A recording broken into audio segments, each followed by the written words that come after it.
Good morning, everyone. Bonjour tout le monde. Je suis Jean-Marc Mangin, directeur général de la Fédération des sciences humaines. Il me fait grand plaisir de vous accueillir ici ce matin. We're gathered here on unceded Algonquin territory. And for those of you that were not able to join us at our reception at the Château Laurier last night, we were very warmly welcomed by Claudette Commanda of the Kitipan-Zibi First Nation. I'd like to review a few housekeeping items. First, we are providing simultaneous translation to French and English. So for those of you who need it, we have headset at the registration table. Donc, nous offrons aujourd'hui des services de traduction simultanée dans cette salle seulement. Si vous avez besoin de casques d'écoute, des écouteurs, vous pouvez les trouver à la table à l'extérieur. Today's book signing. I hope you all brought your copy of Webb Skinner's new book, fantastic book. But the timing of the book signing has changed. It's now at 11 o'clock, and I'll take during our first coffee break, right before his big lecture talk at 11:30. I would also like to draw your attention to the installation just outside this room. That's been brought to us thanks to support from the Social Science and Humanities Research Council. It's an interactive wall, art wall, and I strongly invite you to put your perspective on that wall during the course of the day. So that's, I think, all for housekeeping. On the occasion of our 75th anniversary, the theme of this year's annual conference is Celebrating Impact. And to better understand the challenge we're facing, to shape and understand the world that we want to live in, a world like in 1940, hopefully free of war, we need to understand where we came from. And en prévision des célébrations de notre 75e anniversaire, nous avons entrepris au cours de l'année un projet sur notre histoire. Donc notre personnel, avec 2 étudiants en maîtrise de l'Université Carleton, ont passé au peigne fin un grand nombre de boîtes à la Bibliothèque Archives Canada et dans notre bureau. Et a réuni un nombre impressionnant de documents que certains d'entre vous ont vus hier soir sur le travail accompli au cours des 3 quarts de siècle. And this information has been transformed into an interactive digital timeline, which you can now find on our website. And if you need an incentive, there are monthly prizes to be won about your federation. So all the answers are on the timeline. Fabulous prizes. The story of the humanities and social science in this country is an impressive one, but it's a largely unknown one, even within our own community. And to give you a feel for this story, we also commissioned a video which I would like to share with you this morning. So let's see if the technology works. We'll get it rolling.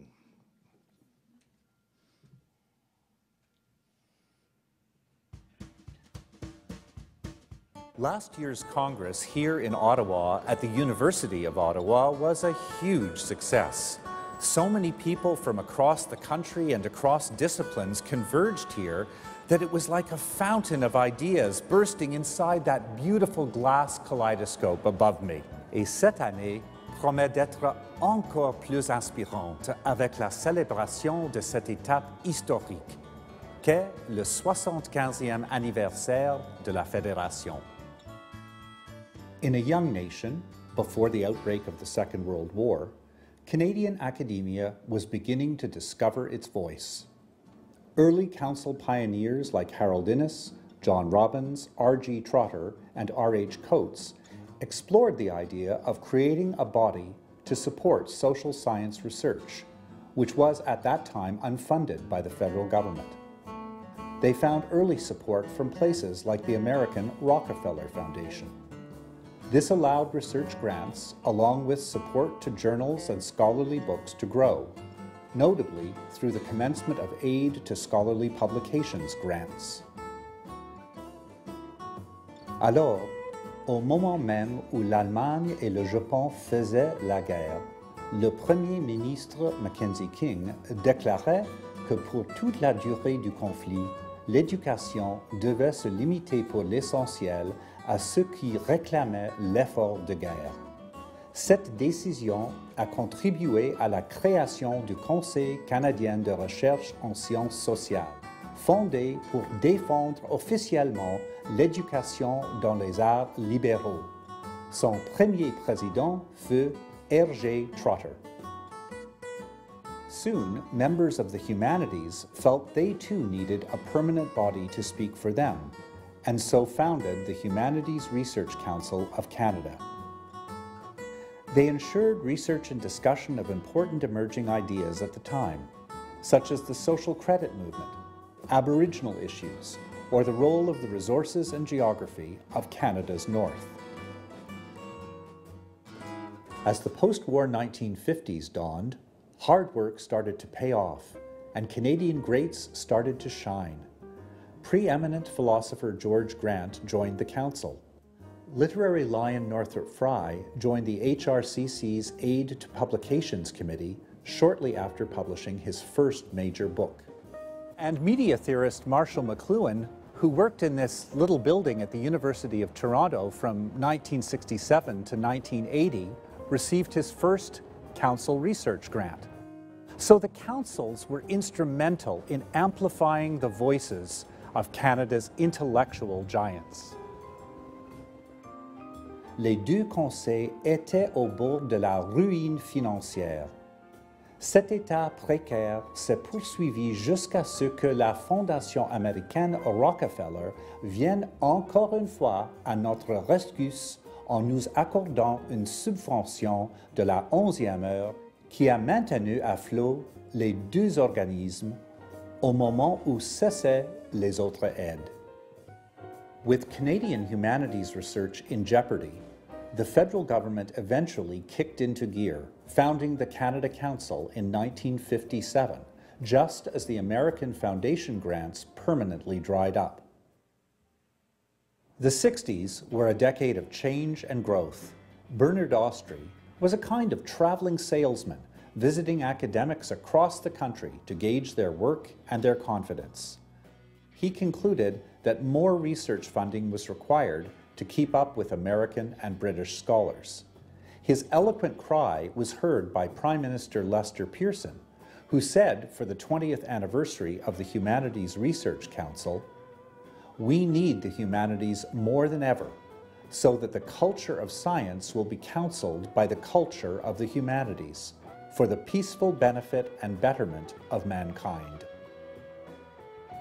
En travaillant dans cet esprit, d'autres, comme le père Jean-Henri Lévesque à Laval et James Mallory à McGill, ont promu inlassablement l'érudition au Québec avant et pendant la Révolution tranquille, afin de rendre le CRSSC plus représentatif sur le plan culturel. The 70s heralded the oncoming digital age.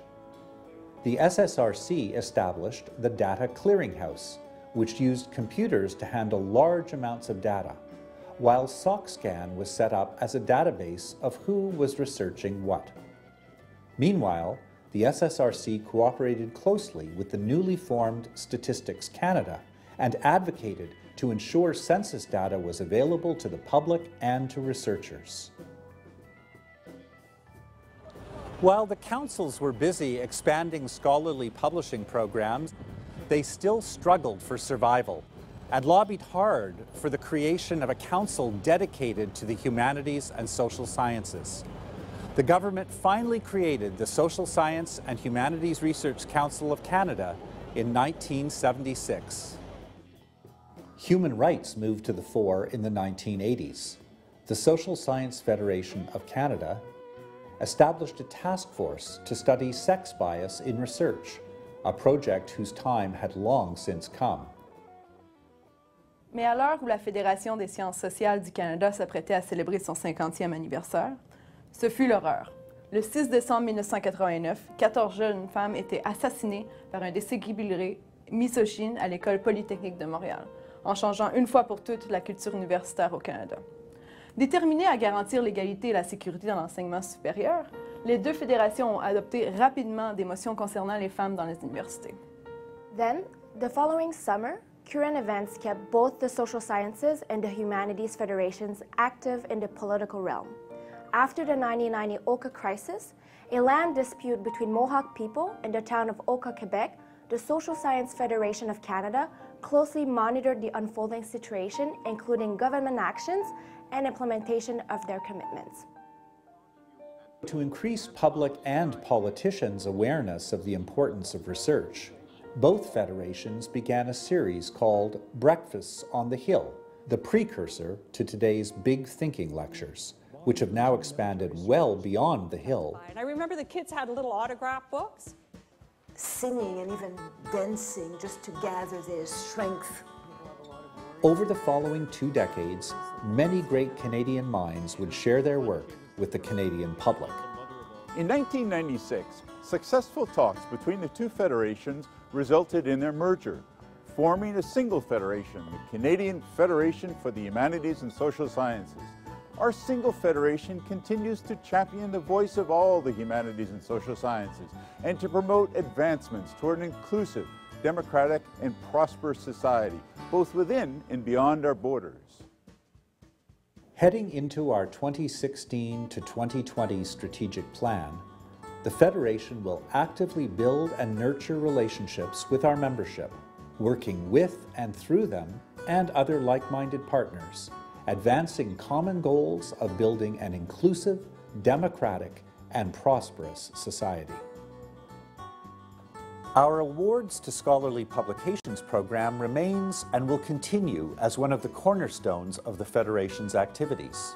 Every year, the program gives out 180 publication grants and 5 translation grants to Canadian authors and publishers in order to support the dissemination of research across the country, and will continue to support and leverage the impact of members through flagship programs such as Congress, Big Thinking, Canada Prizes, annual conferences, and a variety of national and regional events.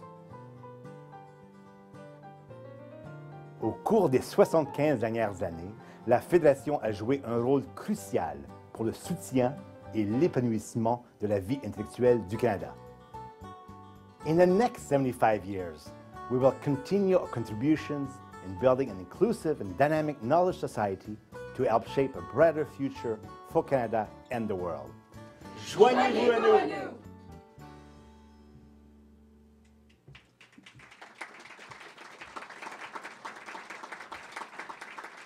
So I hope you enjoyed that. I do want to salute, there's several former board members in the room, some former staff. Together with today's secretariat, I mean, this is the cumulative historical work that's allowing the Federation to thrive today. So thanks to all of you in the room for that. And I'd like our current staff members, it's a small team, small dedicated team that's hardworking, supporting our community of now 85,000 scholars across the country, just to raise your hands so people know who you are, and invite you to talk to them during the course of the day.